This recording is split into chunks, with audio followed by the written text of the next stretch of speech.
yeah. Right there. No. Oh, shit.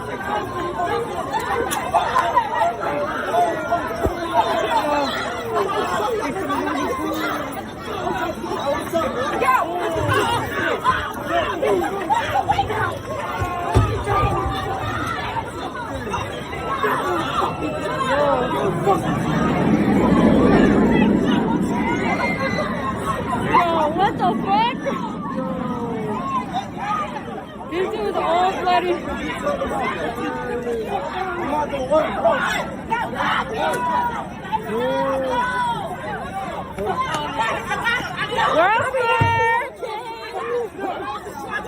Yo.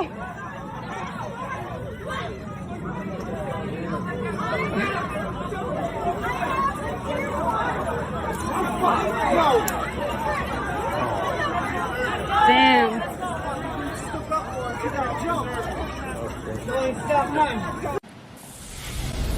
Yeah, hey there, Sharon Padrino. This isn't the first time we've heard of an amusement park trying to take steps to rein in bad behavior. Remember earlier this year, Knott's Berry Farm instituted a chaperone policy to try to rein in the bad behavior of some young people. Well, in Disney's case, they're also trying to rein in some bad behavior, but some of the bad behavior they're trying to target involves the so-called grown-ups.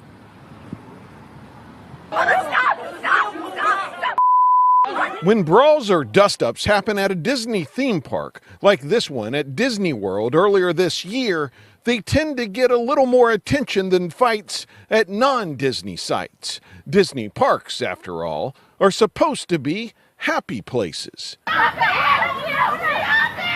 But as we saw in this fight at Disneyland in 2019, things do sometimes go awry, and maybe Disneyland is now subtly putting its foot down by updating its Things You Should Know Before You Go webpage. There, the park recently added a new section about courtesy, saying, "We ask all who come to this happy place to treat others with respect, kindness, and compassion."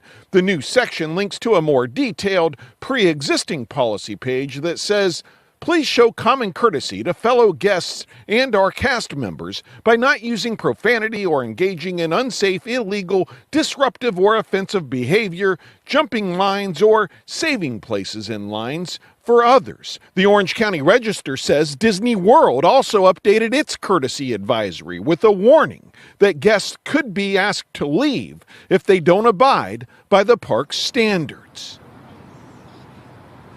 Now, according to Anaheim police, a lot of the incidents at the park are handled internally by Disneyland security. We wanted to ask Disneyland whether or not they've seen an uptick in fights and those kinds of incidents. However, Disneyland said it didn't have a comment, that new advisory it put on its website speaks for itself. For now, reporting live here in Anaheim, I'm Chip Yost, KTLA 5 News.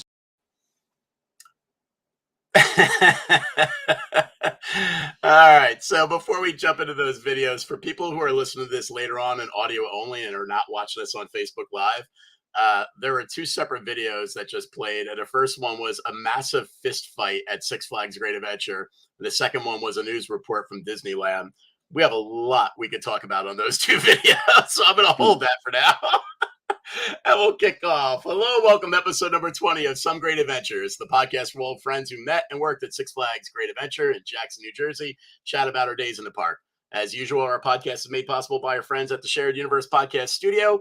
We're recording via Facebook Live, so the video version is always available on our Facebook page after the podcast ends, and the audio version will be up on all podcast platforms in a few days.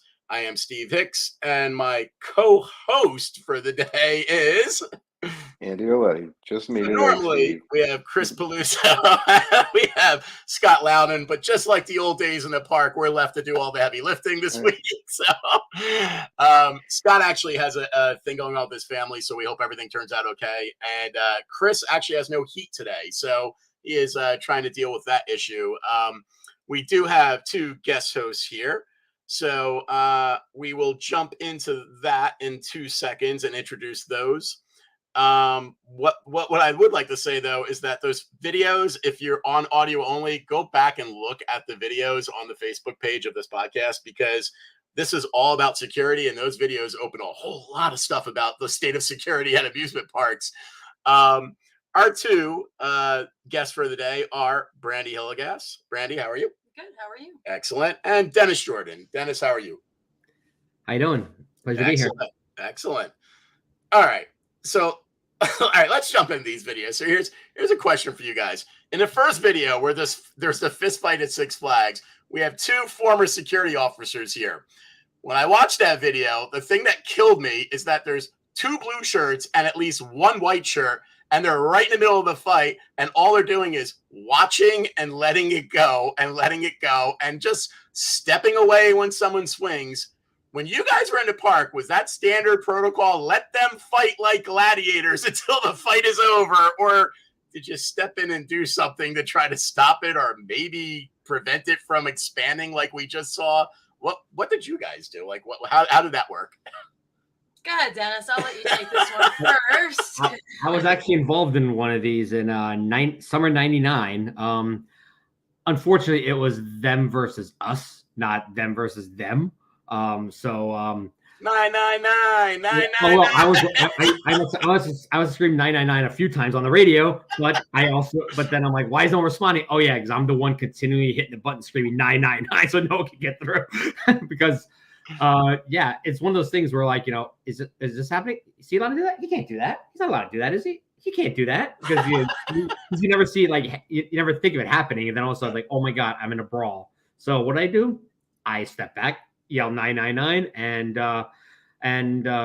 in that brawl, all the white shirts kind of, like, they were really getting into it, and me and, like, a couple blue shirts, we were just like, should we jump in? No, look at they're holding their own. Let's just kind of, like, don't get me wrong, like, if, like, let's just say they held their own pretty well. So we were like, okay, we don't need to jump in here. Yeah. So I kind of dusted. I wrote the report, so that was really my main contribution to that. But I didn't get involved in that. But yeah, like when they're fighting each other, they'll tire themselves out eventually. When they're fighting us, yeah, you got to step in. But the one white shirt, Sean, I'm not gonna mention the last name, but it was like, he's got this under control, guys. Let's back up. Right. Work, and he did his work. So you know what? What was I gonna do? Like, impede his progress? No, I just backed him up and let it happen. That was my experience. Any of the 22As, or I guess is what you guys know our radio codes to. Yeah. So most of the time, the white shirts are the ones that would be hand on hand. They would be the ones, because back then in the I was there in the 90s, they were carrying cuffs. You could get cuffs trained and certified and what have you. And I'm pretty sure, you correct me if I'm wrong, Dennis, but I'm pretty sure it was just the white shirts who had cuffs.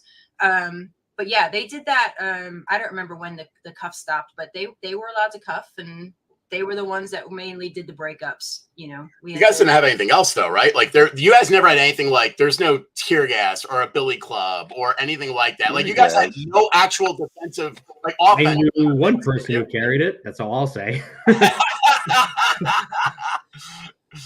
Yeah, it's weird though, because it's funny. Like, when I first watched the video, I'm thinking back to, honestly, the whole time I worked there, I only remember like 2 999s that I even attended. And otherwise, I don't think I've even seen fights that I can remember while I worked there. Now, it's funny, as a guest, as a kid, I remember actually seeing fights, but as an adult working there, I don't.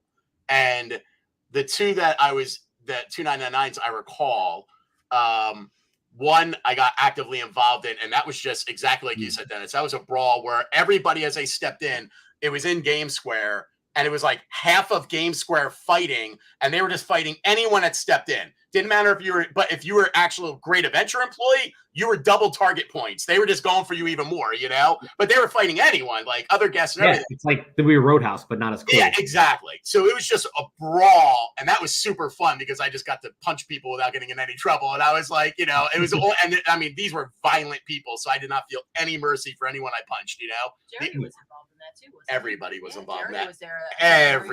Jerry Jordan was like Frankenstein size too, so he's fun when he gets involved, But the other one was exactly like you were saying. By the time I got there, there were already like 10 white shirts just brawling, and a few blue shirts involved, but mostly it was all of the supervisors from the other departments and the blue shirts just standing there in a circle watching. And it was like we almost formed a do-si-do circle just so they could finish their shit. You know what I mean? And nobody got involved. Everyone just stayed out except for the white shirts, who exactly like you said took care of freaking business. And then we all laughed and walked away. You know, as blue shirts, we're like, we're somewhere from college. Most of us, we're just like, for who, for what? I mean, why even do this? Yeah, white shirts are the ones who are like trying to become for police officers for the most part, and I know a few who did, and some good people. Yeah, a lot of the guys and girls that I worked with my time, most, I would say about 90% of them all went into law enforcement that I personally knew. They all went into some form of law enforcement from the park. Police who I worked with at Six Flags that I know of. Yeah, I knew. It's funny. I don't even remember who they were, but I remember that was a common theme that people that I would meet in security would say the only reason they're doing that is for the experience for a resume. That was literally it. They were just like, I want to be able to say I worked in security at least at a park or somewhere. And it's funny because I remember a few of them, and Jesus, it's so far that I literally can't remember their names. There were a few that were not only working security there, they were working security at concert venues outside of Six Flags too. So they were trying to double, double the. Yeah, special twos and special ones, I think they were called. Yeah. When you think about it, like Six Flags security was probably like the largest or one of the largest private security forces in the whole state. True. Outside maybe the casinos. Yeah, absolutely true. Yeah. The second video, I literally just put that news report there to prove that it ain't just Six Flags. Just because the Mighty Mouse has, all the money, people fight there too. And it's funny because if you just do a lookup of, Disneyland, Disney World fights, there are some brutal ass fights. I mean, that one we were watching was pretty brutal. You know what also struck me, which it just boggles my mind? Both of those fights were dudes fighting, like punching chicks in the face. I know that in that video. What the hell? I did a double take and said, all right, I'm sure she said something. I don't know. Yeah, I mean, it's like, but it's so like, normally you don't see that. And when you do, you see a bunch of people just beat the hell out of that dude. But in those fights, it was like a lot of just dudes beating on chicks in an amusement park, which just boggled my mind. That's not even something I would comprehend. You know what I mean? Like, and you'd think the chicks have a brother or a friend or a boyfriend to back them up. It's like, nah, she can take care of herself. Well, a couple of them looked like they were going to beat those dudes' asses. Exactly. It looked like they picked the wrong fight with the wrong girl, They're like, once they throw a first punch, I think they're like, oh, crap. Very true. Very true.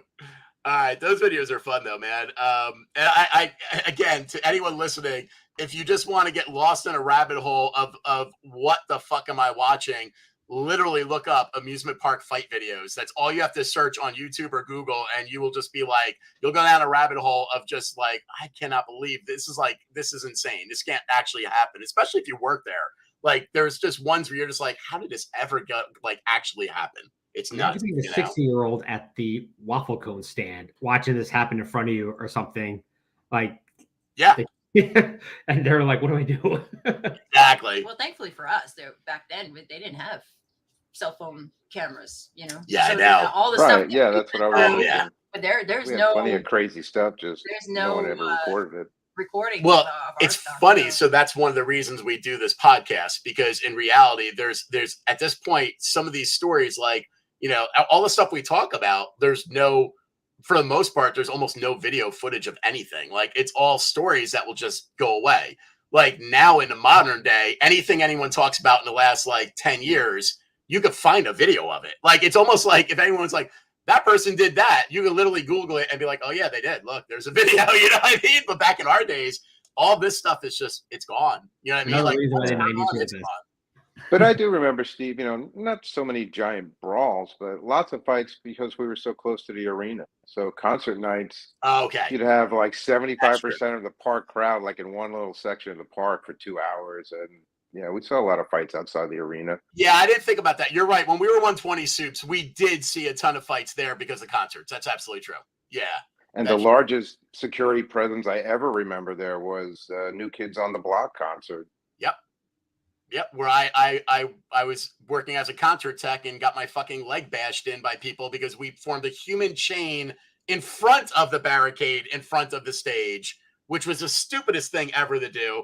I don't know why they thought that was going to prevent anyone from getting through us to get over the barricade. All they did was leap on us, pummel us, and then try to go over the barricade. It was so fucking dumb. So yeah, that was pretty bad. All right. Well, we like to have our guests tell us about their GA career. So we'll kick off, ladies first, with Brandy.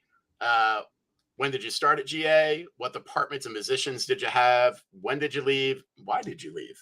Oh man, so I've been racking my brain trying to figure this out. All right, so let's see. I believe I started the park in 94, 95, and I started in rides. I worked rides for 2 years in 140. I was mainly the big wheel operator, got leave for that. Not that that's a big thing, but whatever. So worked in rides, and then 96, I believe, was my last season in rides. We went to security. 97 through, I think 2006 was my last year. Although I took some seasons off, I actually turned in my Six Flags badge for a real badge. Went for dispatch for Monmouth County Sheriff's Department, and then I also dispatched for Highlands Police Department. And then finished college and went back to the park for one last year in 06. And at that time, I was studying to be a crime scene investigator and accident reconstruction. Okay. But state police was on hiring freeze in 06 or 07. So I opened the paper and started working for Geico as an auto damage adjuster. Right. So I did that. So I wrote, accident claims for them. And that was the end of that. And then I had kids. So here I am. So, but that still proves that you're one of those rare people, though, that even though it may not have been your intention, you still used security, still helped you with a path to get into. Oh, for sure. I mean, other jobs. Yeah. I mean, I knew I had wanted to go into law enforcement. So going into security was something that I had wanted to do for the resume. Yeah. They teach you how to write reports, car accidents. Big thing was writing car, which we really didn't have a lot of MVAs, but a couple in my time. But yeah, just learning the ins and outs of, because they were, I mean, back then, security was always a joke, I guess, to everybody. Oh, you think you're this, you think you're that. But in the reality of it back then, I mean, we had some good guys. We had good training. For a security officer in a theme park, I felt that we had pretty good training as far as what we learned, and a lot of it was, if I remember correctly, it was like state police regimented. Yeah. So a lot of the training, I won't say is the same as state police, but we had briefing every morning. We had to write our own reports. We had a motor unit. Crowd control. We did a lot of things, and we worked closely with JPD, Jackson Police Department. Right. So yeah, you learn a lot. Right. Believe it or not, if you really cared about your job and wanted to go places, you learned a lot. It's funny because I don't think, like, Andy, you tell me, so we're outside security people. We never worked security. We worked with them. We never worked them. We worked with them a lot more, I'd say, probably when we went into games because of undercover security and all that. And we've just fired so many goddamn people in games for stealing, But in rides, we really didn't work with them as much. And it's funny because I don't think I never had a bad opinion of security in any way. But I will say, and I don't know if we've ever said this to you, and I don't know if we had to have, because we hung out so much back then. But during your period of your time when you were in security, you were like one of those people nicknamed as a security bunny, which was a joke of a Playboy bunny, because it's where people were like, they're just hiring them because they're cute and they're going to put them on crowd control and they're just going to sit at major ride lines. And back then they had the lifeguard chairs. And it was true, because back when we were in like 160 and 120, there would literally be like one female security guard that would basically be sitting at like the Rapids line, be one sitting at, Screen Machine. Yeah. And so, it became almost a joke that, like, you guys weren't real security. You guys were just crowd control security, and you really only handled line cutting and heat exhaustion, and that's it. That's the only time I ever heard anyone kind of negatively refer to security during our time. And even then, I don't think it was meant so much as a negative. It was more meant like where they were like, what's the little 60-pound pretty girl going to do when someone literally starts cutting the line and the guy's 95, 100 feet tall? What's going to happen here? I think that was the mentality of it. Yeah. But otherwise, I know personally, I was always happy about security, because anytime someone gave me shit and I called security over, they always backed me up and they always kicked that fucker out of the bar. Or they always, like, if there was a fight, they were there. They were there to take care of business. It wasn't like I never had an issue. I never thought bad. What about you, Andy? No, security was fun. They never messed with the employees or anything. Yeah. They were. Well, unless you we had to work all. Unless you had a Yeah. churro. Although well, I take that back. I did get written up by security one time for an incident in the parking lot, but maybe a little driving incident. Maybe. I probably deserved it. Yeah.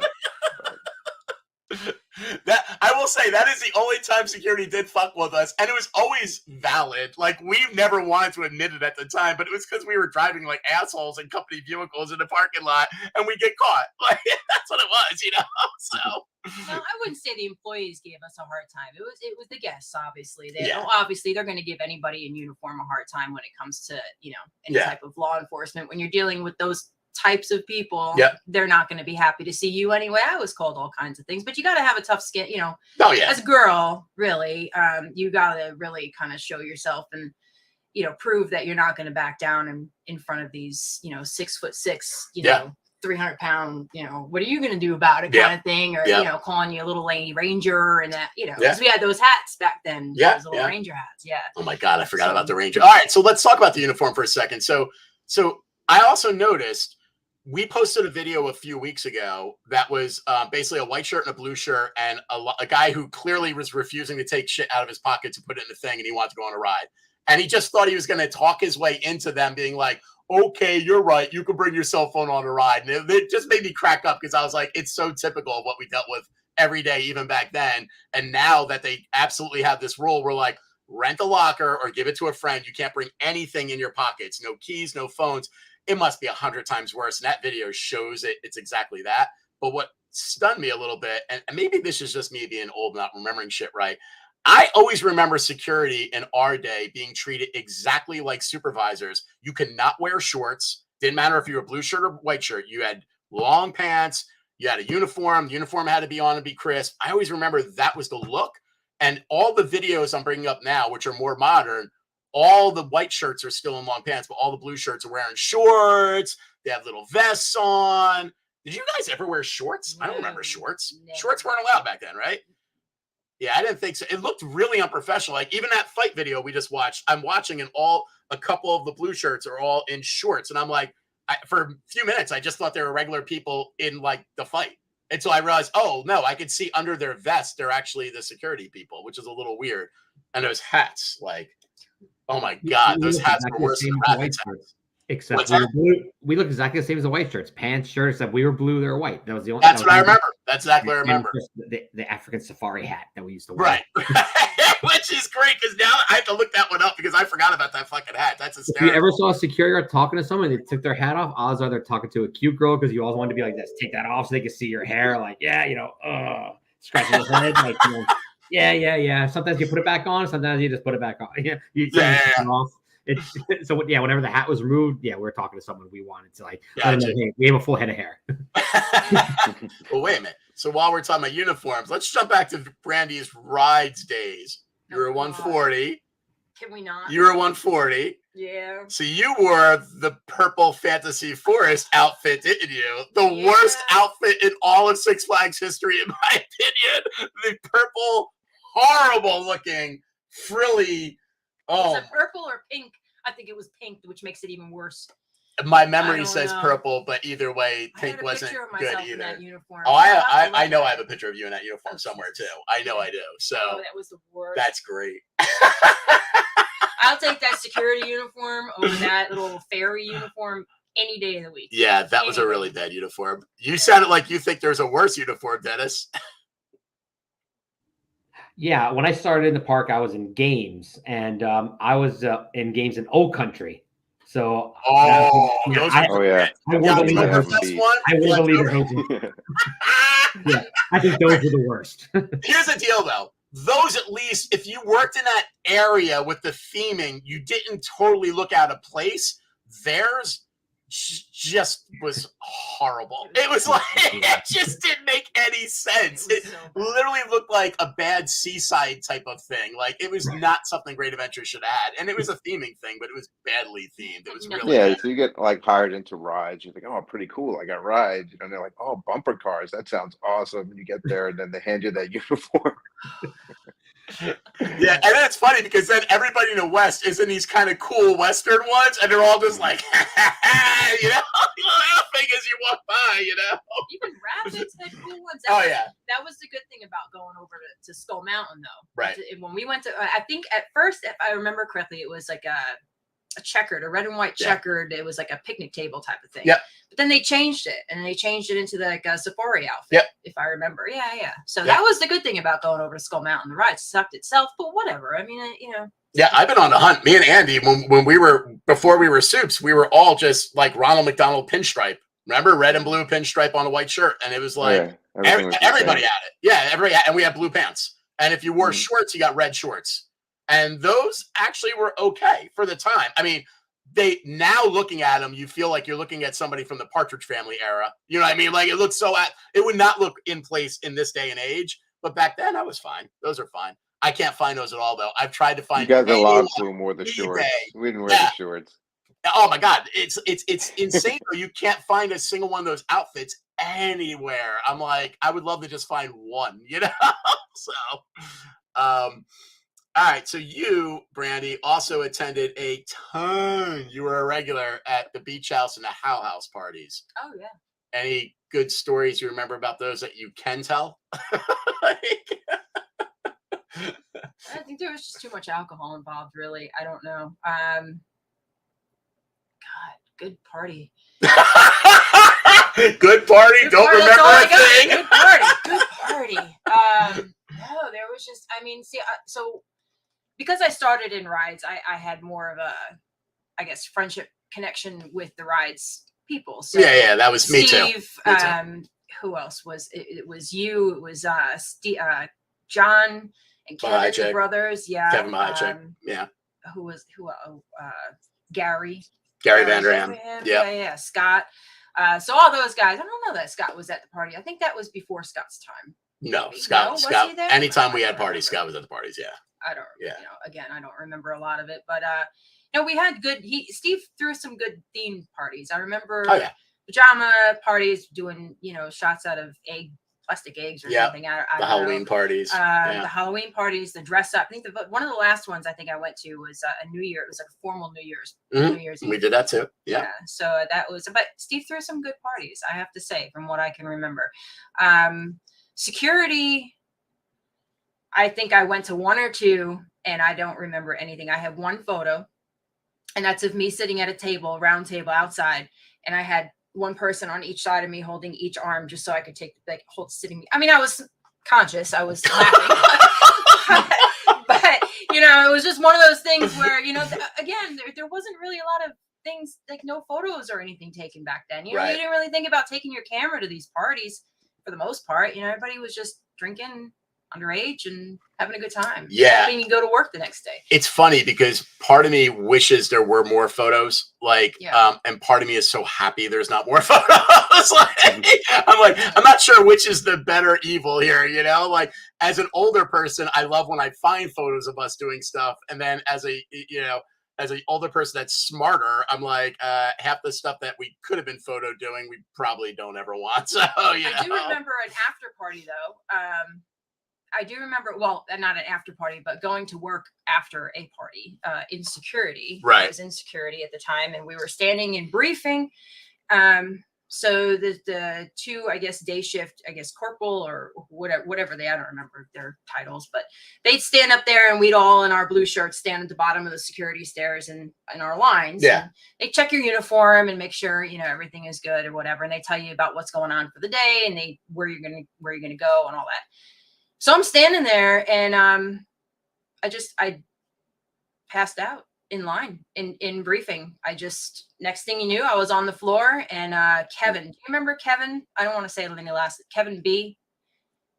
Yeah, big Kevin. Yeah. Kevin, no. There were a couple. I don't know. You can't really say last names on here, can you? No, you can. I mean, Ballinger. Do you remember Kevin Ballinger? You can say last names. Yes. Okay, so I woke up to him, he was a supervisor. I woke up to him being like, are you okay? I had no idea what happened. Yeah. So they took me in, first aid, whatever. And I'm sitting there, and then they're like, what's going on? I was like, I don't know. I have no idea. I wasn't going to say anything, and then I passed out again, but I can't remember. For the life of me, I can't remember if I went home that day or if I continued working for my shift. What was it from? Like heat exhaustion? I don't know. No, it was too early in the morning. It was like 8 o'clock in the morning. What's that? They had to have sent you home, I think. Maybe. Yeah. Although in rides, it had happened in rides when I worked at Skull Mountain. You might remember that. I don't remember who was the supervisor on at the time, but I had gone to the beach the day before, fell asleep on the beach, went to work the next day with burns. Huge burn. Yeah. Like, what are they? Second degree, like blisters, all on my back. And I was doing height checks at Skull Mountain. And I remember talking to a guest, and I was just kind of like leaning on the height stick. We had those metal height sticks back then. I'm just leaning on it and wound up on the ground. I passed out. Yeah. And then that was just from being out in the sun, just heat exhaustion. And I continued my shift. I went to first aid, put some aloe and some gauze around the waistband of the uniform, and I worked a full shift for the rest of that day. So I can't really recall if I went home the day I passed out at security, but those are the only 2 times in my life that I ever passed out, and both were on Six Flags property during Six Flags time. That's funny. It's crazy. I've never passed out at the park ever. But we worked at the park. At the parties. At the park. No, see, I never passed out at the parties. It was always the day after at work. No, it wasn't always. It was but we worked in heat waves and stuff like that. We had no shorts options. I mean, those things were polyester, like police uniform. We died. I mean, it was. We were putting buckets in those hats. I would put bags of ice. So I remember over by Batman, that little concession area by Batman there. We'd go in there and throw some ice in our hats and flip it up on top of our heads. And it was hot, man, those uniforms. Oh yeah. Well, I mean, we were, and it's funny because we were talking before this. So you guys were under the same rule that we were. We're like, if we had a ride breakdown, we were not supposed to ever run to it. We were supposed to just walk as fast as you can, but not run, because you didn't want the guests to see you running. You know what I mean? It caused a panic because the new supervisors would just run. And as soon as they ran, every guest is like, oh, something's going on. Something's broken. Oh, and then it's like you're creating a wave of people watching you in the wake of your run, all the way to the breakdown. And you guys weren't allowed to do that either. You guys had to kind of do the fast walk too, right? As if I was going to run for anybody. Come on. Well, it's funny. You're a little different because yours is like, all right, I mean, if I run, how much is really going to happen before I get there anyway? And there's other people going there too. So ours is like, until we got there, they're just stuck on that ride. There's nothing going to happen. They're just stuck on that ride. It's a little different, I'm trying to think of the times I ran in security. Maybe twice I ran. Yeah, me too. I think I've only ran twice. Well, I was a motor unit a lot of times, so I picked up speed in the car like a couple times. That was my The only time we got away with running and no one would say shit is power failures. Because power failures, the whole park already was like, what's going on? And nobody cared. Like, you can run because the whole park is just looking around going, so we always got away with that. Anything else you have from rides? You have it you worked. What did you work in? What were your rides that you worked? You were Big Wheel Brandy for a while, right? Yes, I was for a long time. Yeah. And I was pretty much certified in all the rides. I did Big Wheel mostly. Certified in all the rides in 140. Right. So I did Big Wheel mostly. I did Cables. I remember. I liked Cables. Yeah, Cables was fun. Skull Mountain. I worked Fantasy Fling. I don't think I ever worked Buccaneer. Okay. I was trained for it, but never worked it. The swings, what were they called? The flying wave. Yeah. I think that's all we had back then in 140. Yeah, pretty much. I mean, bumper cars.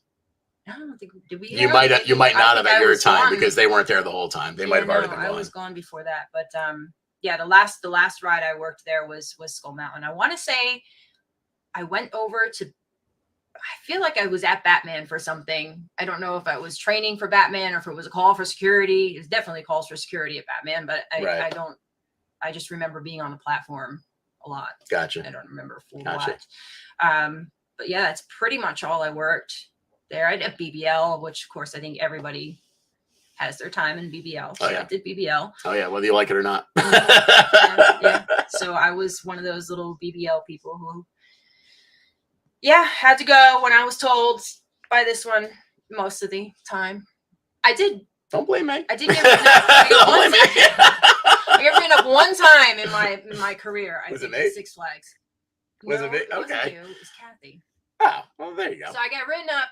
Kathy and I don't remember if I was a lead at the time or if it was before I got promoted, but Kathy and I were walking behind. So behind the big wheel, if you remember, there was that big Toshiba sign. Mm-hmm. I even remember the name of the company that it was. It's big yellow Toshiba sign behind. And so Kathy and I were walking. I don't know, it's whatever. And I walked. I wasn't paying attention where I was going. I hit my head in between the sign. And she actually wrote me up for that.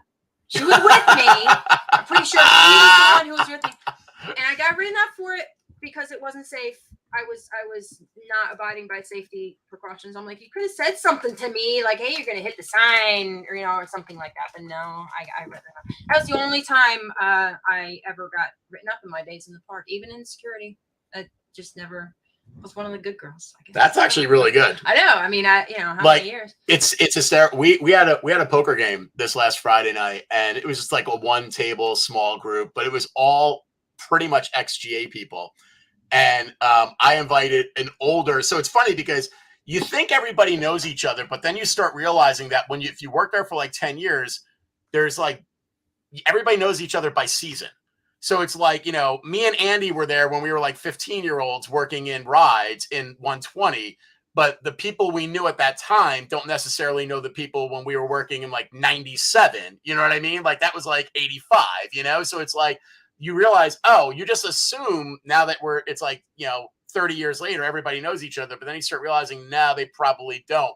And it cracked me up because somebody was like, I'm like, hey, I invited this person to the game. I think some of you know. And somebody's like, didn't you fire him? I'm like, I don't know.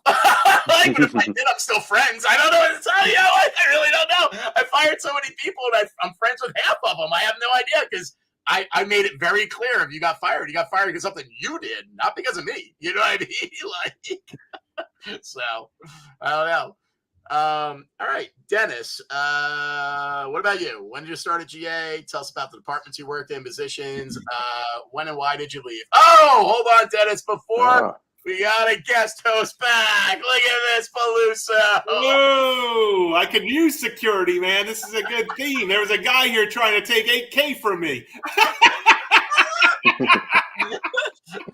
He's like, you want to be warm? 8K. Holy shit. Yeah, no. I'm coming to you from frozen Clifton.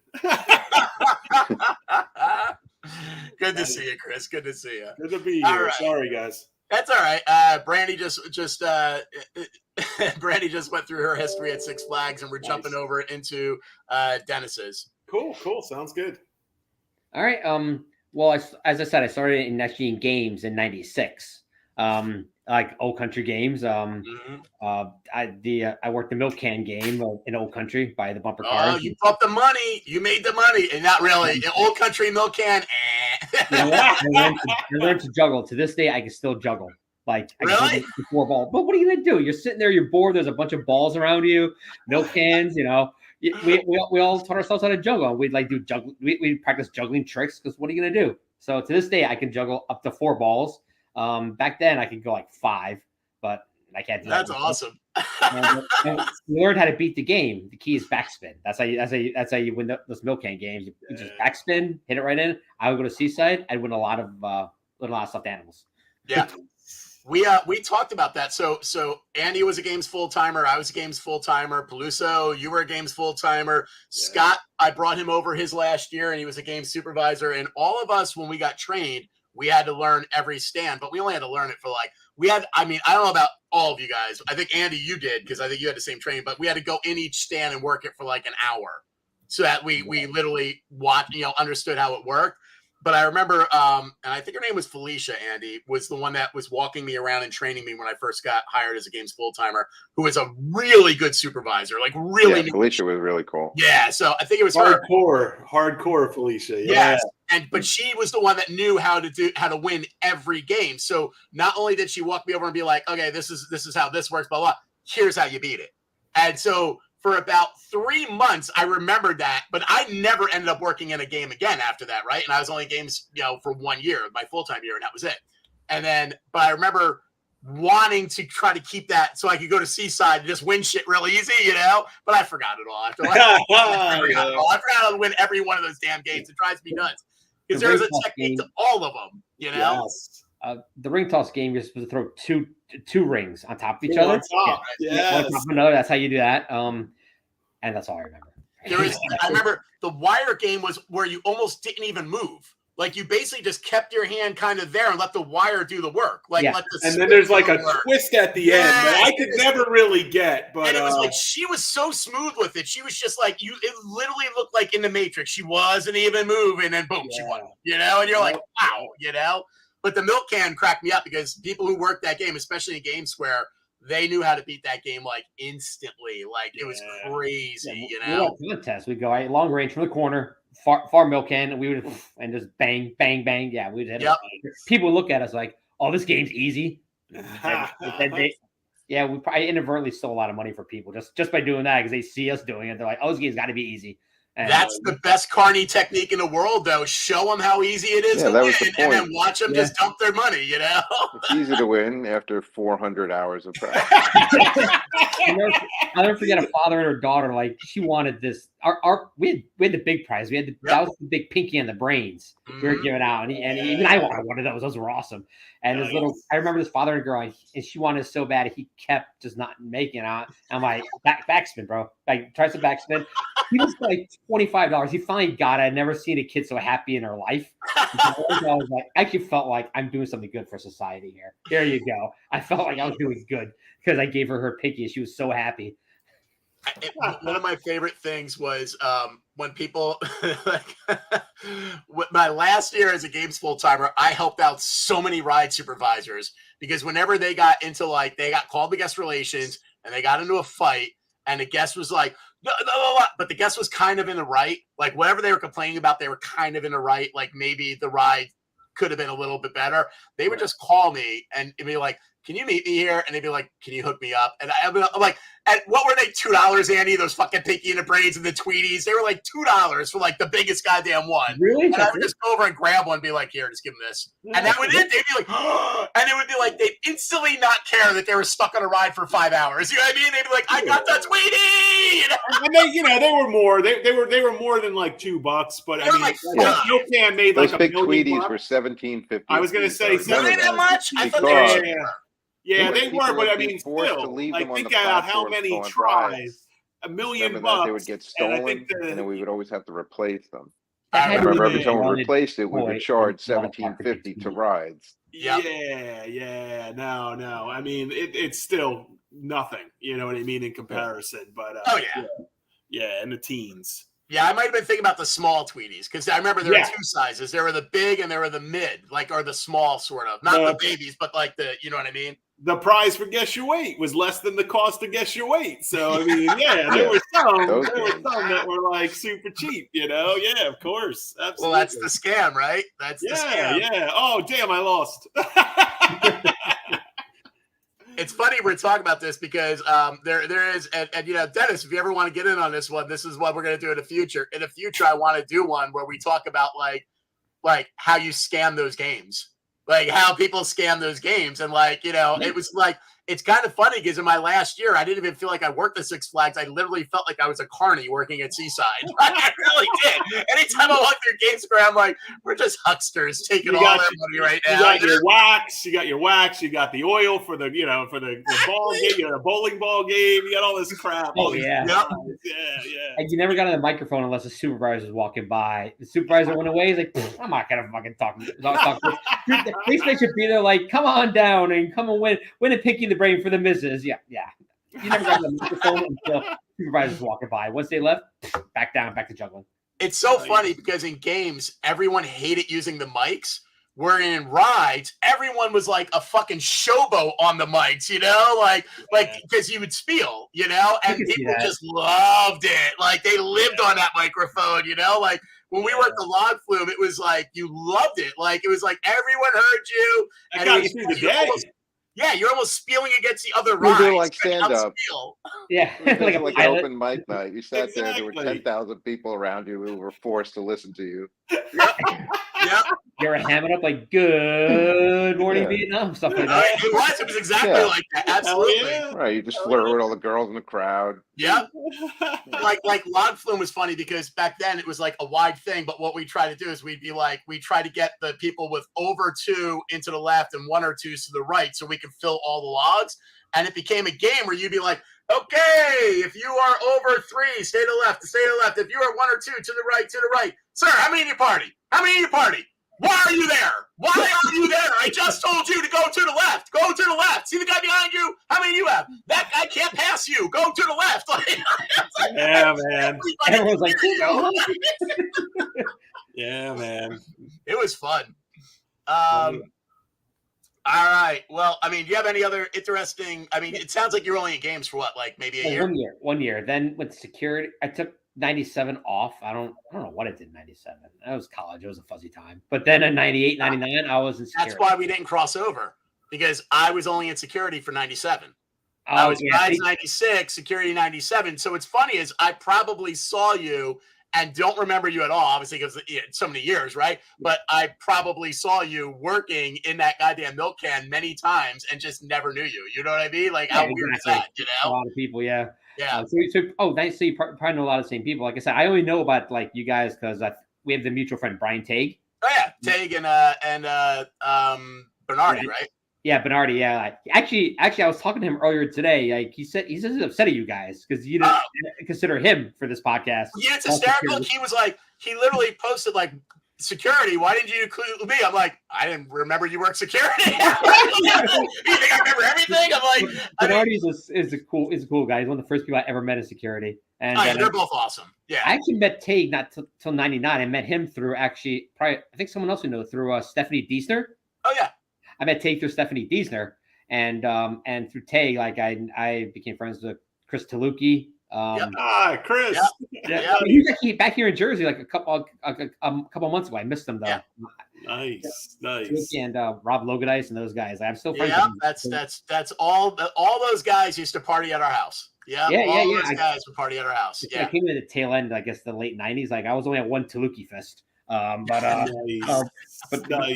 But that was the one when Brian answered the phone like Taluki Fest '99. What are you doing, man? Because you know how don't answer the phone that way. And every time someone called Taluki Fest '99.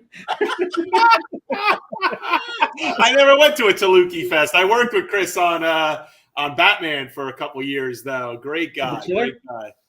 Awesome. But anyway, get back to security. Yeah, so that's how I know those guys. And I was general security, so most of my time was in a motor unit and the gates. I like a lot of like the gates and all that. And I was actually talking to like Bernardo Urte, like, what were the better gates? What were the worst gates? I want to get the numbers in my head, like correct. Yeah. Like gate 5, like the one by the employee entrance. That was the best. That was the best gate to work. Gate 6 was a close second because a lot of flirting opportunities at gate 6. Right. Gate 7 sucked because gate 7. I don't know if you remember what gate 7 Where was. Was 7? I'm forgetting where that one was. I mean, like you have like the one behind the coaster area before like to the gates, and there was like gate there where like the trams came in and out. So basically, you patrol the whole like area before. Yep. And that was like we're in gate 7 was the day I pissed off Davy Jones, lead singer of the Monkees. He was doing a performance, and I remember this old British guy came up to me, started like being kind of demanding, asking questions. I'm like, who the fuck are you? Like and he didn't tell me who he was. So like, where's the entrance? I'm like, you're at the entrance. Where's the other entrance? There is no other entrance. Like you talk about that. And then I'm like, I called for a supervisor. Can you get up here? This guy's just being asked. I'm like, what's your name? Who are you? He's like Davy Jones. I'm like, he says his name is Davy Jones. Silence. All of a sudden, can we get up to gate 7? The talent is up at gate 7. You're like talent. Are you performing at the concert tonight? It's like, yeah, I'm Davy Jones from the Monkees. And I was like, gosh, you're an asshole. And I just walked away. An asshole, Davy Jones from the Monkees. But he got lost, and so that was my brush with fame with the British invasion. He chose the Monkees. I'm trying to think of any other celebrities. No, not really, because I never really worked like the park. Really, getting the park was a treat for us general security. Like every now and then, it's like I just go to the park and be like, yes, right. Walk around. We just flirt with balloon girls. Honestly, that's all we ever did. That was like the prize. But we didn't do main gate. See, main gate was a whole different type, different kind of department security, I guess. We never really intermingled, except for like holidays when they needed us, and that was the one day I took a 4-hour break at backstage. I slipped through the cracks. It had to have been a 4th of July. I was at main gate helping supplement them, and one of the supervisors up there, Joe Bernucci. I don't know if the name rings a bell, but like he was there, and you know Joe, Brandy, and I actually got to know Joe pretty well, like years after he left. But yeah, I remember he was like, "Yeah, I wouldn't need you to go." Oh, do I need to tell you? I was like, "No, I don't care. Just go. I don't need you. Just go." He was flustered. I was like, "Okay." Then as I walk by, I'm like, "Wait a minute. No one knows. They think I'm still up there, and they just got rid of me." So I stayed at backstage for 4 hours. Nice. I don't blame you. That day, I had to leave when like a couple of supervisors were like, "Why are you still here?" This hour 4. Okay, it's time for you to go back. So that's when I went. Like Norman Cheers or something. Just he's there. Hey!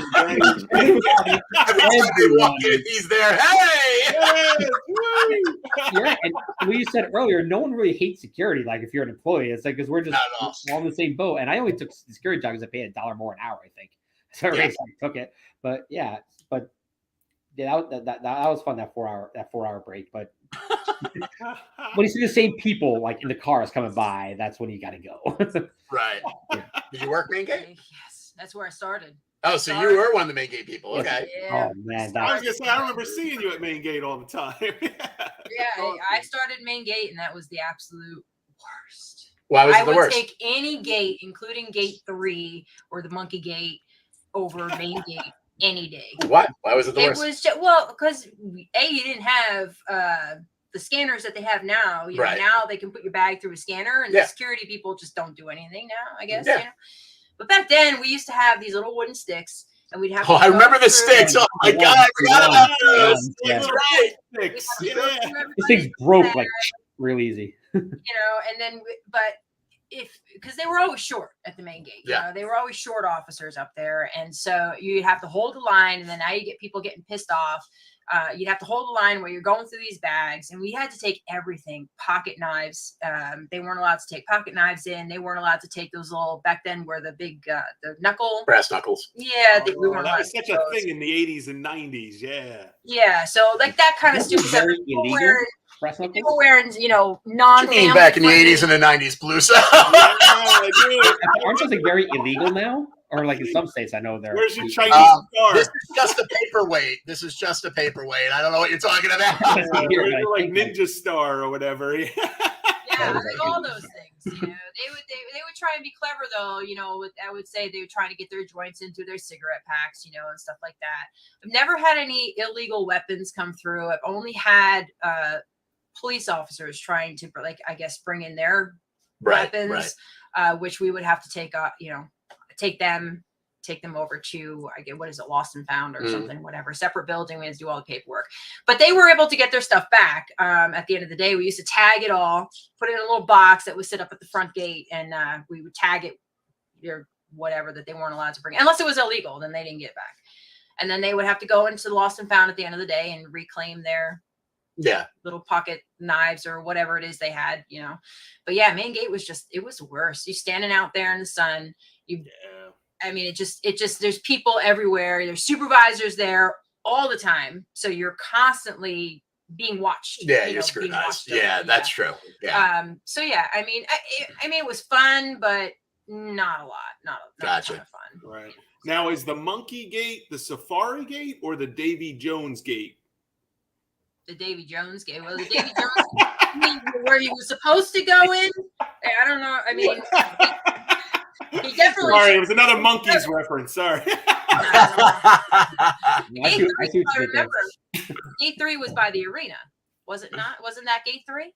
Yeah, we never manned it, but I know. I can't remember any of the numbers. We only manned it when there was a concert going on. Yeah, that would make sense, actually, because nobody else should be able to get back there otherwise. Yeah, that would make sense. No, we were only manning it during concerts. But yeah, I would take Gate 3. I would talk to the monkeys all day long if I could. Rather than nice. Gate ever again. Maybe now that they have the scanners in there, it might be a little easier. Right. But then you get people who just aren't taking stuff off. You take your belts off, take this off, take that. And they just weren't doing it. So you're constantly back and forth until finally you got to go over with the wand. We used to have the hand wand. I don't even know if they're allowed to do that anymore, but we have to hand wand them. And it was nothing but a friggin' belt buckle. Like you could have just taken that off from the get-go and we wouldn't even be here anymore. Right. So yeah, it was just stupid shit like that made the main gate just tedious, and it was terrible. Yeah, it was horrible. It's funny. Friend of the podcast. So I can't, just so people in the comment section know, I can see your comments, but I can't actually reply to them. I don't know why. It doesn't have a chat box for me to reply back. But our friend Tom Fitzgerald just said, I got thrown into the fountain and they wrote me up, which has got to be a good story on its own. But it also makes me remember that the year before, when I was 14, the year before I started working at Six Flags, that's the year they did not have any railing on the fountain. It was just a stone sill and you could sit on it and people would throw coins in there and you could like go into the fountain. Like you could just go in, like, cause there was nothing to stop you. There was no railing, no blocking, no anything. It was like 100 degrees out. I was with my cousin Andy, who also worked at the park. He ended up running the concerts at shows. And we were just there to hang out for the day because like it was absolutely a babysitting thing for our family. Like they would give us $20 and dump us at the park and we'd be there all day and they'd pick us up in time for dinner. And like that we were out of their hair, and $20 back then was like, you could live in that park like a king for the day, And I don't remember why I did it, but I ended up going into the fountain, I think to grab quarters to go play the fucking video games. I don't remember why, but there were like 30 people in the fountain grabbing the change. And I just was like 14 and stupid. And I was like, and it was like maybe 2 hours before we were supposed to get picked up. And I think I just ran out of money because I kept playing like Xevious or something and blew all my damn money, or Dragon Slayer or something where it's like $5 a play. And so I went in there and started grabbing quarters, and security swooped in and got us all into a big crowd and tried to kick us out of the park. And at the time, my cousin was very smart about shit like that. And he was getting kicked out too, because he was standing next to me and I'm all drenched. I clearly was in the fountain. Right. And they go to push us out as a herd. They're trying to herd us out of the park. But my cousin leans over and goes, there's like 80 of us and 4 of them. Go right. And so we get up to so we're at the fountain and we get up right between the two buildings, front gates right in front of us. And he pushes me to the right. And all we did was slowly walk around the building to where guest relations was and just zoom on back into the park. He was absolutely right. There just simply wasn't enough security to wrangle us all through the gate. So I got away with it completely. And I got back into the park. And then he made me ride fucking rotor and something else like 20 times in a row to dry off, because he's like, if they see you wet, we're getting kicked out. And I literally almost puked for like an hour because he would not let me off the flat rods. It was like round up rotor, you're gonna get dry, It's like, but I just remember security just there just wasn't enough for how many of us were in that goddamn fountain. They just couldn't keep track of us, Kind of like you, Dennis. They just lost us in the cracks, Yeah. Dennis, I heard that you have a Tiger Lady story. Oh yeah, I was because I did work full time, like when in the off season, for security, and I was working the night that a tiger got loose in Jackson.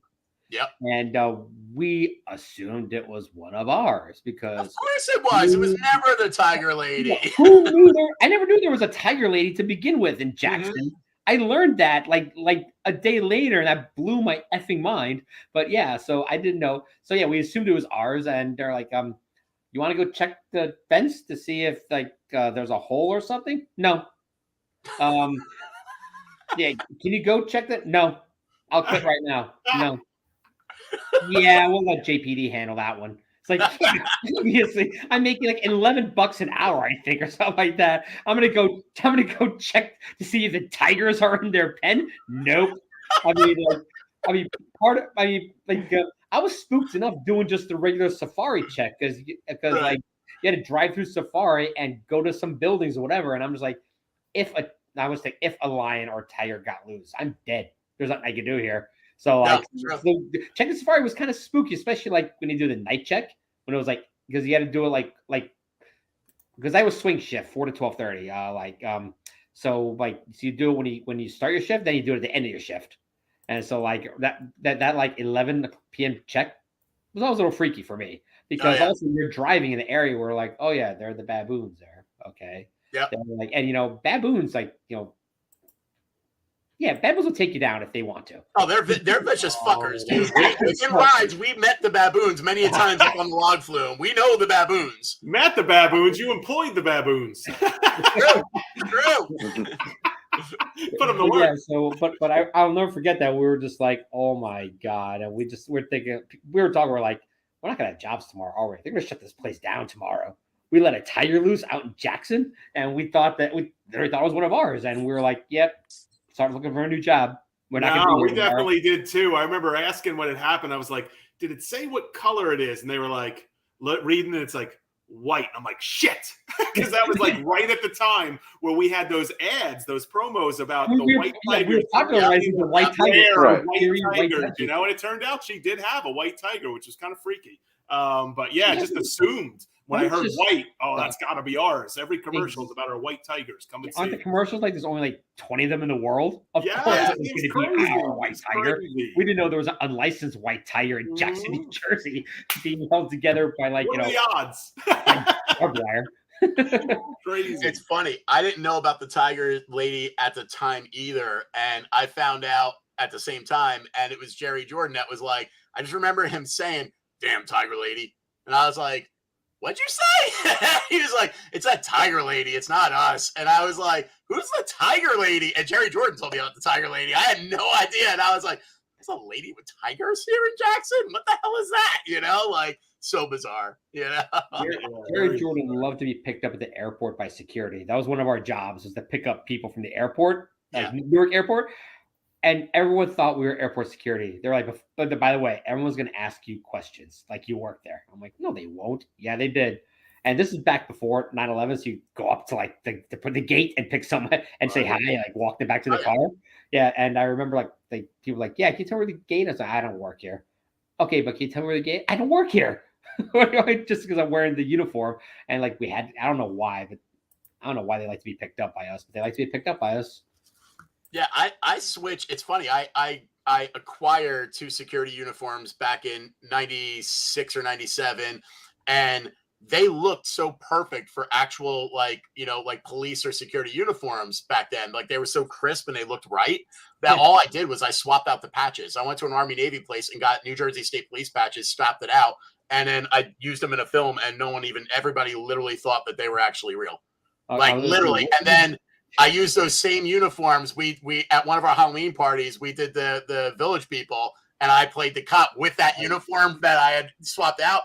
And I cannot tell you how many people who knew I worked at the park, but were like, are you also trying to be a cop? And I'm like, this isn't real. This is a Six Flags security uniform, Nice. It looked good back then, though. That's what Garring Scott, right? That's those uniforms. I fit into one of them. Yeah, not anymore. But back then, I still have them. I literally still have those. I don't have the rides uniforms, but I have those 2 security uniforms still. So really, I still have mine too. Do you really? I still have the hat. Well, the hat you got to take a picture of. You have the hat still? The safari hat? Oh my god! Wow, that thing could have been a weapon if I. That thing was strong. Until it got wet. Once it got wet, it became all warped and. So did they issue you your own hat? It got warped, and then it kind of like have to go to like wardrobe and they gave you a hat. No, see, we were able to take our uniforms home, so we didn't have to go to wardrobe. The only time the only time I ever went to wardrobe really is if I was caught in a rainstorm, or something, and you're direct because we weren't.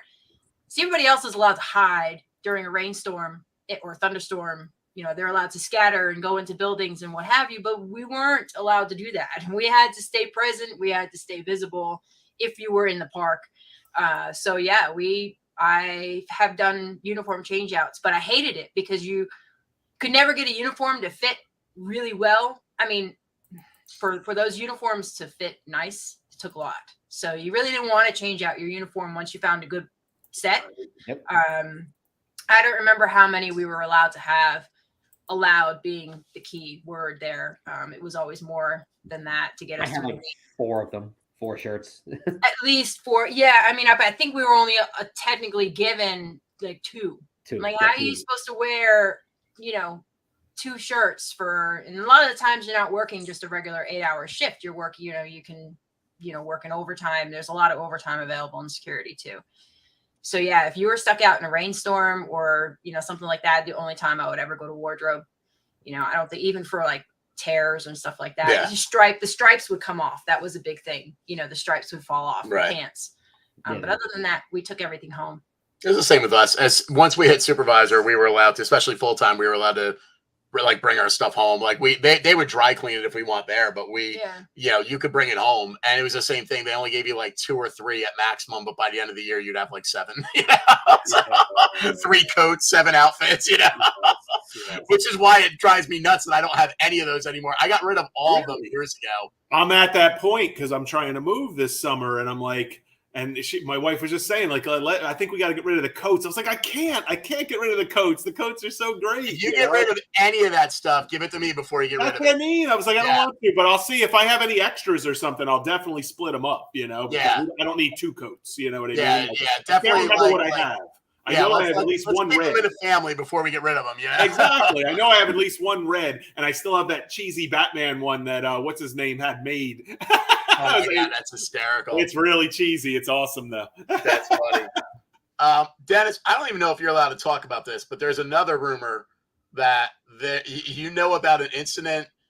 And I don't know a lot of details about this, but there's a rumor that you know about an incident of security guys shooting each other with shotguns. Oh, I know this story. What is this story? Because I heard it, but I don't know the details. And you both know. First names or maybe initials. I don't know. Yeah, like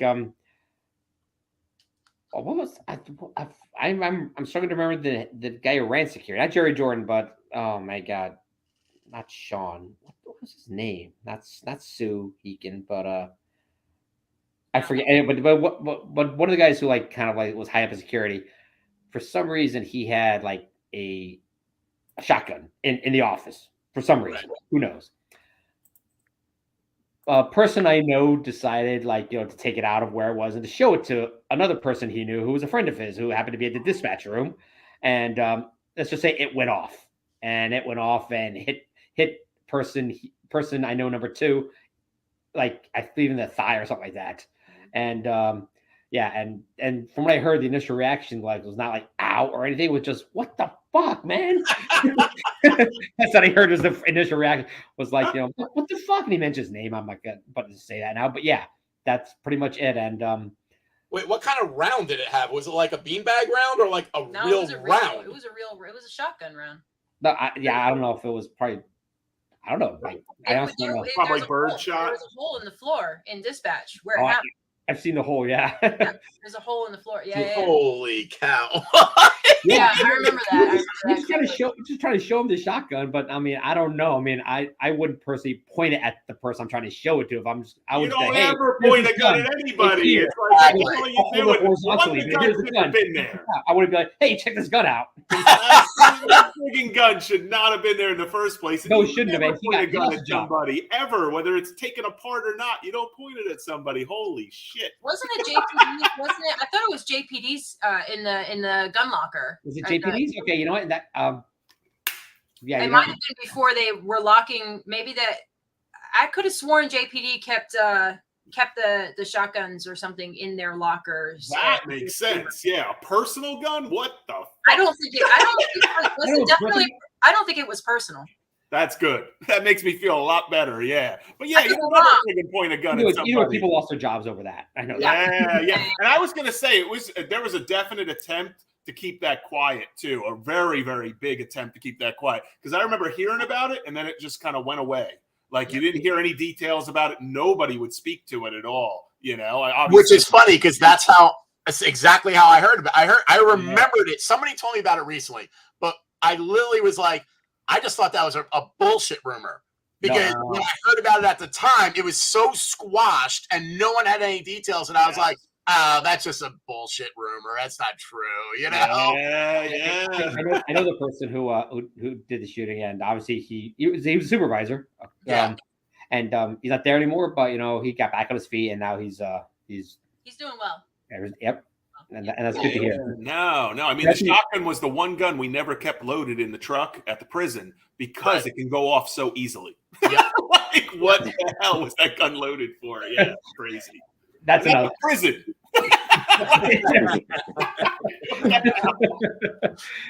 but the Tiger and that, those are the two like major things that I was kind of a witness to. Like, gotcha.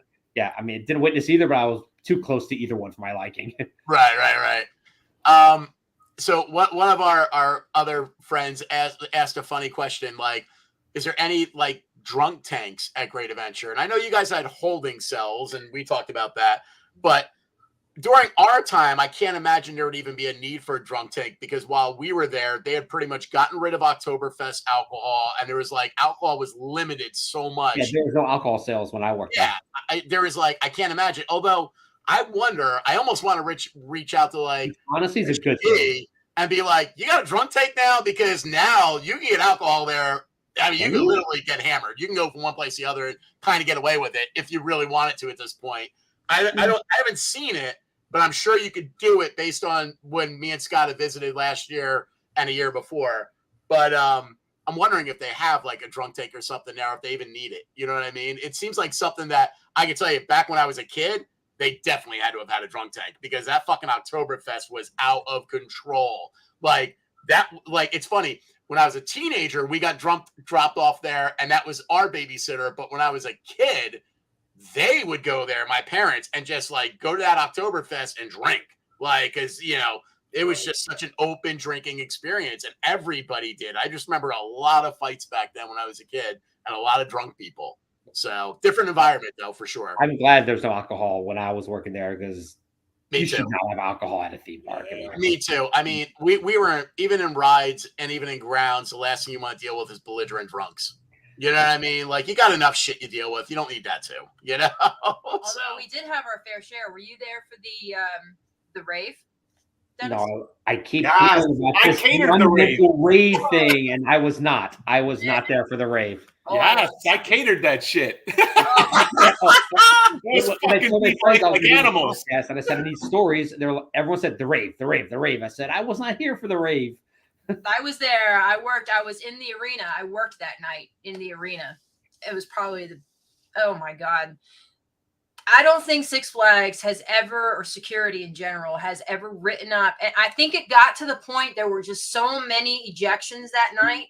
I think it got to the point where the paperwork just stopped and people were just, being shoved out not even main gates. I mean, the back gates, Right. It was so bad. But I remember writing reports, taking people back to security, and that we would go back to security, and people were so high in those rooms, and they weren't jail cells. They, you could get out of them. They were holding rooms. I think it had a half a door that you closed or something. Yes. But they were so high, and they were just, I mean, I had people in there. I remember this one kid, it was I'm standing there doing reports or whatever, paperwork. And this kid's in the holding room, and he's, I see blue ones, I see purple ones. And he's like picking flowers off of this dirty ass carpet, or if there was a harbor. Snozberries. Oh my God. It was so bad. That rave was something else. Let me tell you. There were a bunch of medical calls too. I remember I had a lot in the catering area, because they were there for hours. They were maniacs. That shit was insane. Probably just dehydrated. I had people being knocked down and whatnot. It was like a mosh pit would just kind of form in areas. It was absolutely insane. And definitely one of the most insane days ever. Yeah, nobody was prepared for it. Security wasn't. I mean, nobody. The whole park, the entire theme park, they just were not prepared for what was going down that night. It wasn't. What's the word? Promoted as such. Right.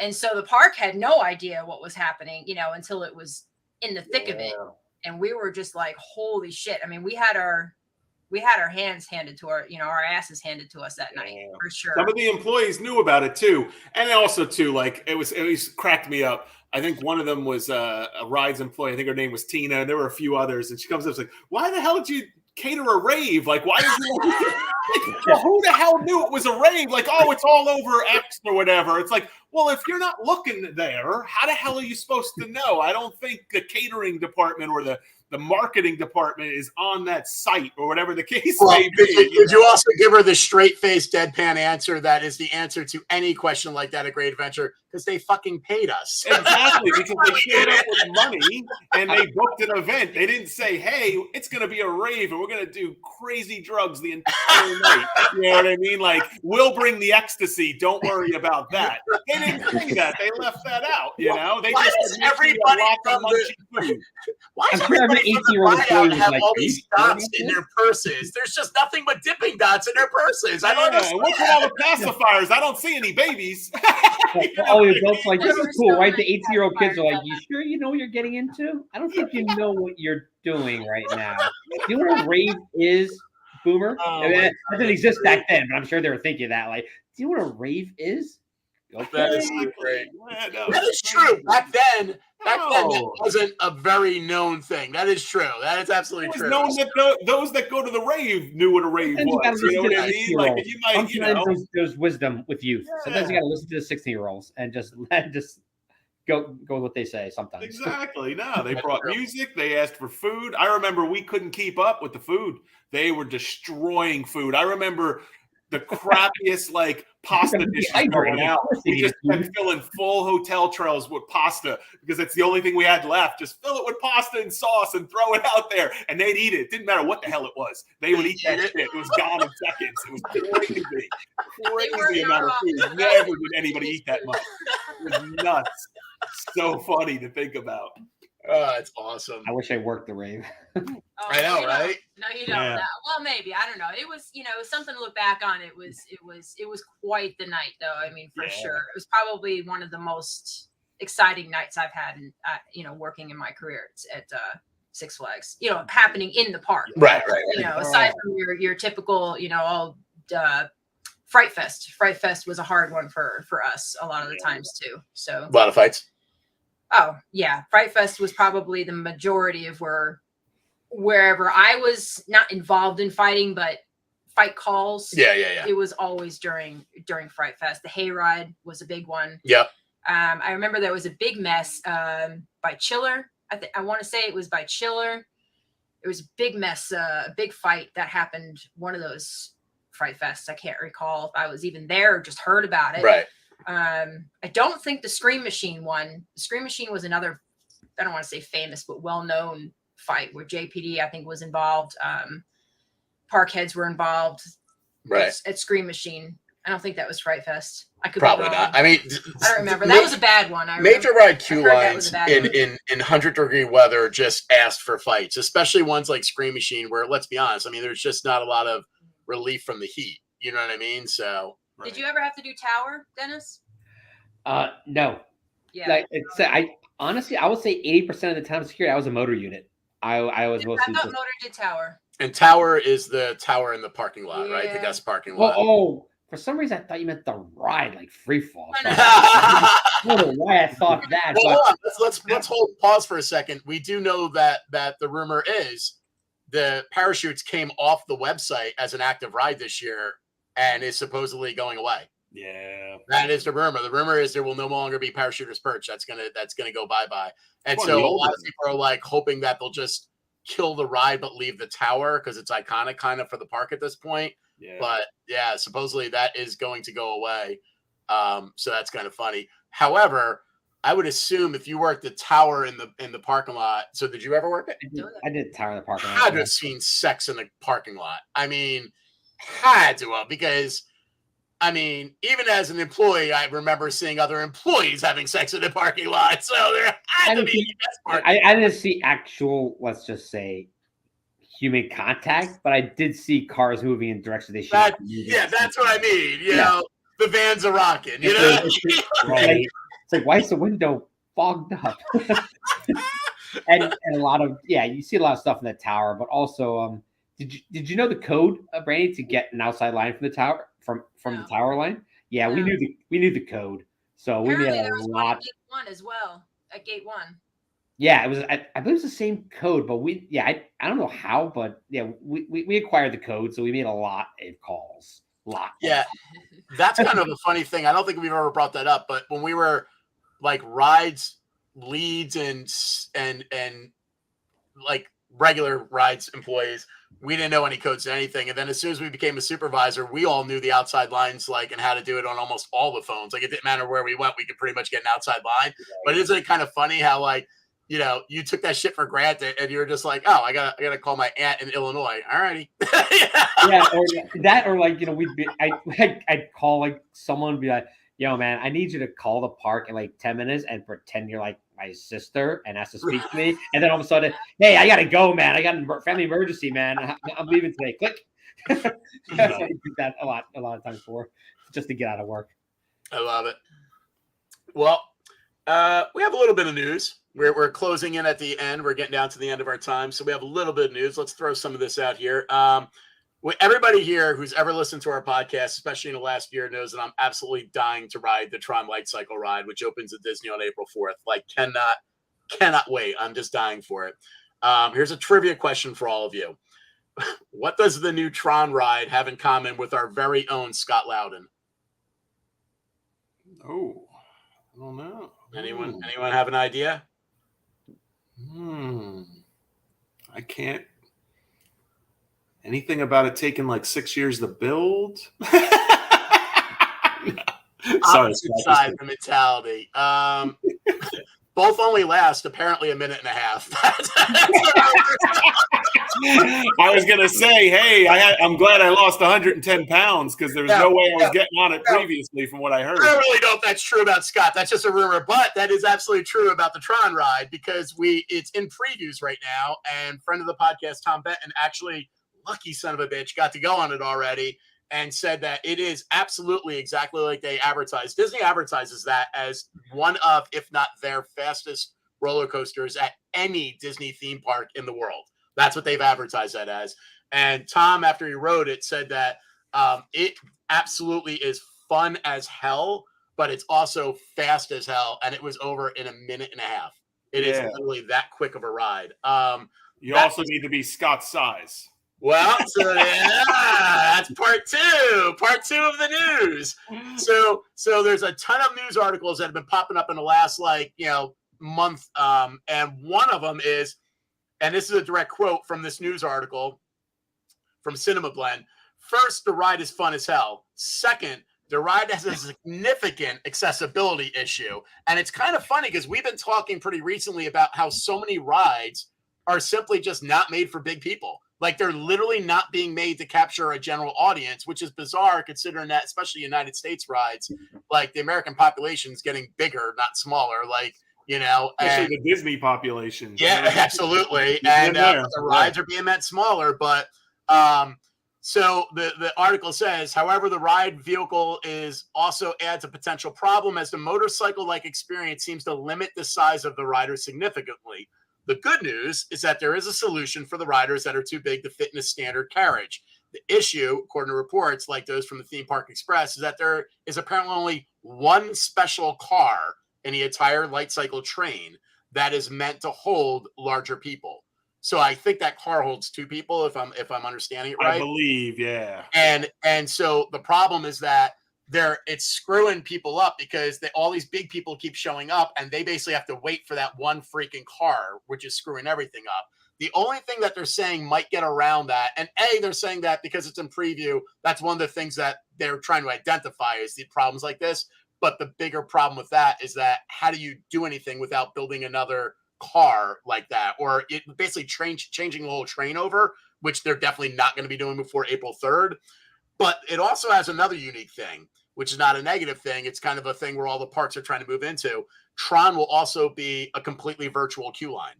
It will not have a standard queue line like Great Adventures. You have to basically either have a lightning pass or you have to schedule yourself to ride it through the virtual queue line, and you have a time that you show up.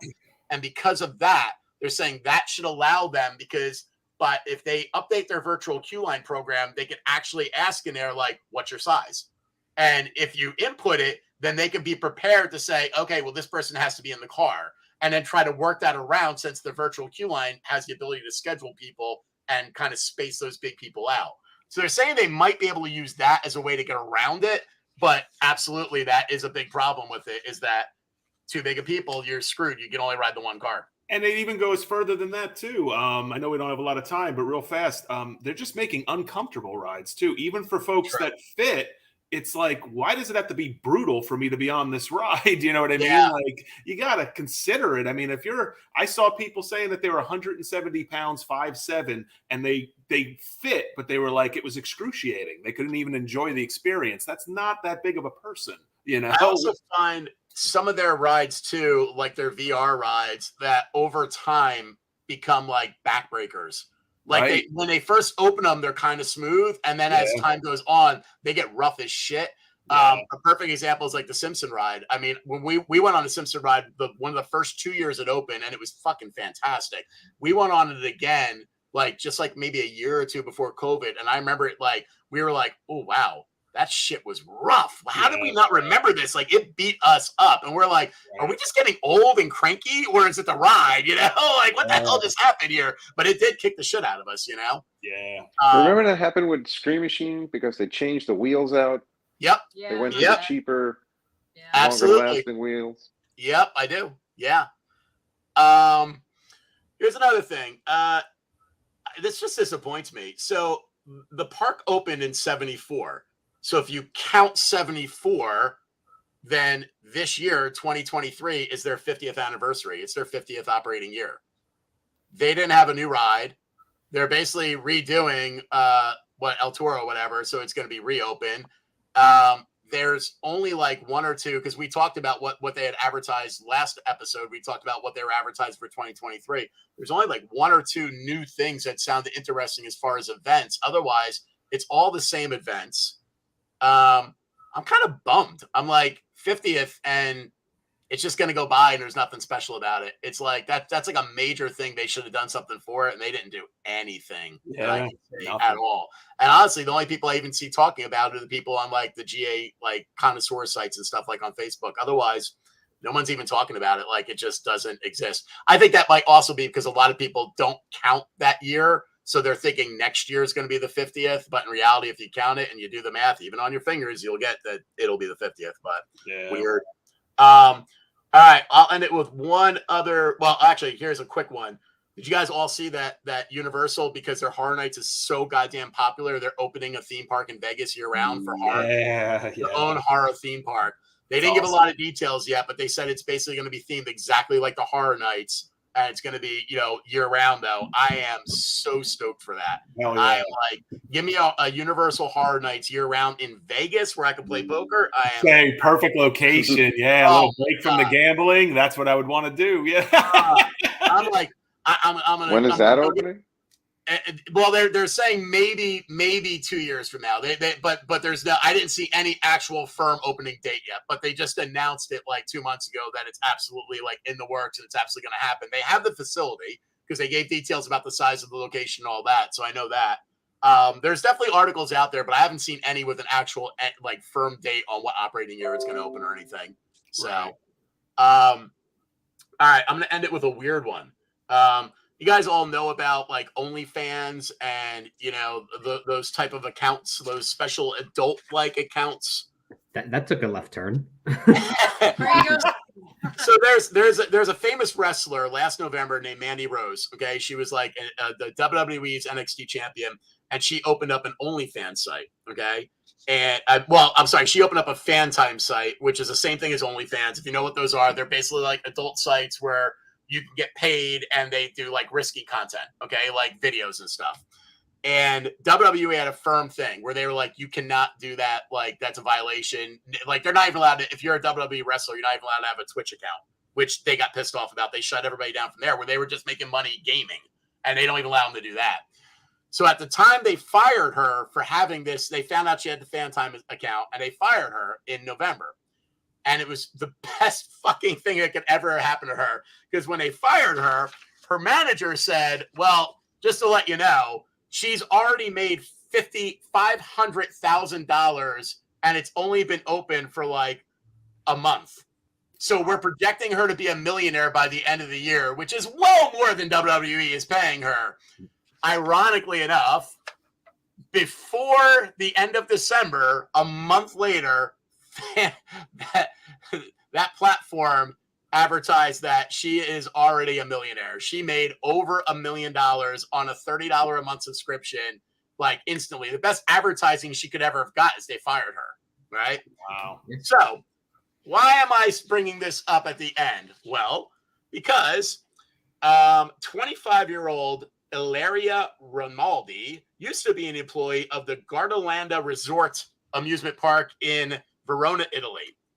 And as an employee of that park, she would make 1,000 euros a month to work at the park, and she loved it. Okay, she was from what I could read, she was a ride operator, and she absolutely loved it. Okay, now she decided to open up an OnlyFans account, which is the same thing as the fan time account. It's okay.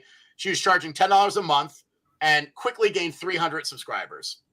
Then she branched out to TikTok.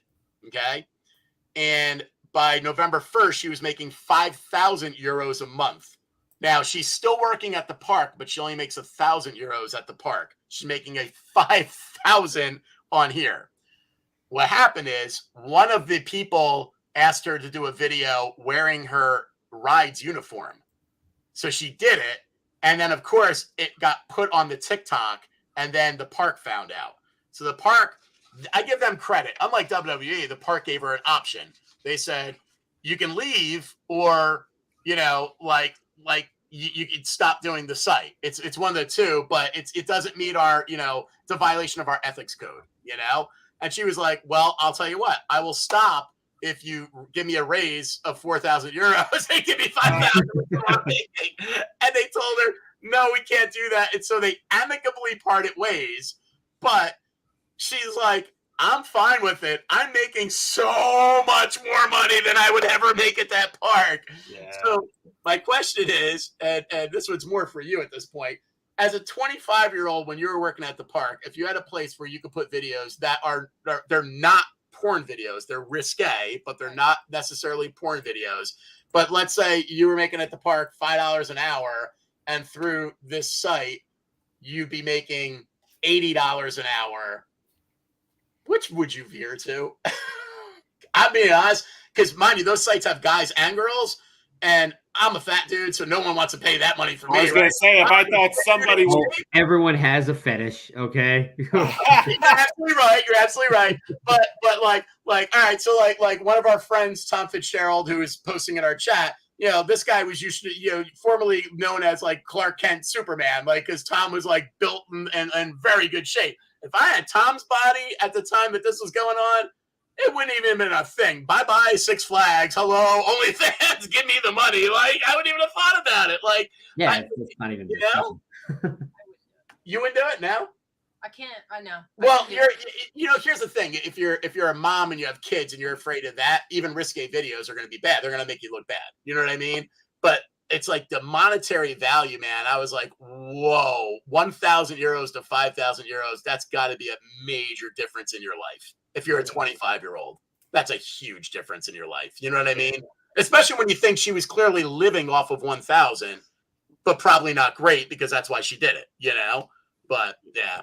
I think at 25, I might have been in you're already doing porn by then. nothing. I was already in county and making good money. That's true. Better than I probably would have been getting from something like that anyways. That's true. Were any of us still working at the park at 25? I think I left at 23 or 24. Yeah, and you were gone right after me, Andy, so you were. Yeah, all of us were gone. Yeah. I mean, we know some did. 20 was the last year I was there when I was 20. Yeah. It feels like the only people I know that actually stayed at the park for longer term were people that were teachers, because it was the perfect way to supplement your income during the summer. So a lot of teachers definitely stayed on later, but it seemed like, I knew a couple of teachers who were security. Yeah, actually one. Yeah. One girl teacher was security. Yeah. I thought about going back not recently, but until I saw the new uniforms. I said, absolutely not. I'm not going to be made of. No, I'm done. They actually sent me an email about hiring. I posted it to the Facebook page, and I literally said, like, at 51, I don't really know if I can still catch cable cars, but my corporate job really sucks. I thought about it for about a minute, I'm not going to lie. And then I was like, I think I'd be miserable. I don't think I could do that, you know? Yeah, it is still the most fun job I've ever had, though. Agreed. I met my best friends there. Honestly, if they paid me an adult salary, I'd go back. Literally, that's why I left. I mean, literally, that was it. Once you get into the real world and you see that you, even as a full timer, hit a cap that is almost unbelievably ridiculous compared to what you can make at anything else outside the park, you're like, oh, yeah.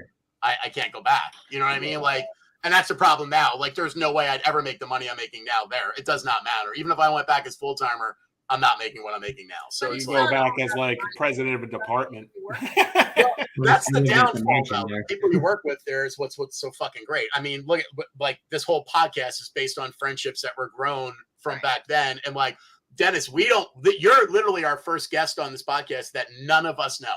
Like, our friends know you and vouch for you, but we don't know you. But, you know, through literally, we feel like we've known you. Right. Our conversation flows easily because everyone at work there, you have this camaraderie. Even if you were in multiple different departments, it doesn't matter. Like, speak the language. Yeah. The same way.